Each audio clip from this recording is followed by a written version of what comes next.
Hi అండి, ఎలా ఉన్నారు? అందరూ బాగున్నారా? మేము కూడా దేవుని కృపలో బాగున్నామండి. మీరు కూడా బాగుండాలని మనస్ఫూర్తిగా కోరుకుంటున్నాను.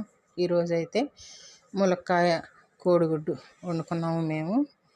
కూర వచ్చి దానికి కావాల్సిన ఉల్లిపాయలు, టమాటాలు, పచ్చిమిరకాయలు అవన్నీ కోసి పెట్టుకొని ములక్కాయలు గుడ్లు కూడా ఉడకబెట్టుకున్నాము. చక్కగా ఉడకబెట్టుకున్న గుడ్డుల్ని ఈ విధంగా వేయించుకున్నాను. బ్రౌన్ కలర్ వచ్చేటట్టు చక్కగా వేయించుకున్నాను. వేయించుకొని అవి పక్కన పెట్టుకొని ఒక జీలకర్ర కొంచెం వేసుకున్నాను. జీలకర్ర వేసుకొని ఉల్లిపాయలు వేసేసుకున్నాను. ఉల్లిపాయలు వేసుకున్న తర్వాత ములక్కాయలు కూడా వేసేసుకున్నాను. ఎందుకంటే ముందే ఉల్లిపాయ వేగిన తర్వాత మళ్ళీ తర్వాత ములక్కాయ వేసాం అనుకోండి, ఉల్లిపాయ అంతా మాడిపోయిద్ది అనమాట.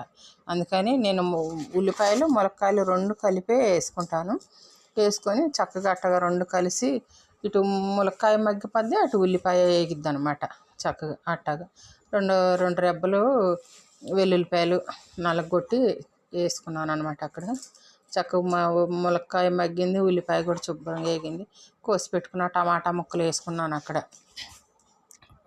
టమాటా ముక్కలు వేసుకొని టమాటా ముక్కలను కూడా చక్కగా అవి మగ్గించుకున్నాను అనమాట. కొంచెం లైట్గా కొంచెం సాల్ట్ వేసుకున్నాం. మనం కూరకు సరిపడా ఒక్కసారి వేసుకున్నాం అనుకోండి, ముక్కలన్నీ ములక్కాయ ముక్కలకు పట్టేసి ములక్కాయ ముక్కలన్నీ కసిమైపోతాయి అనమాట.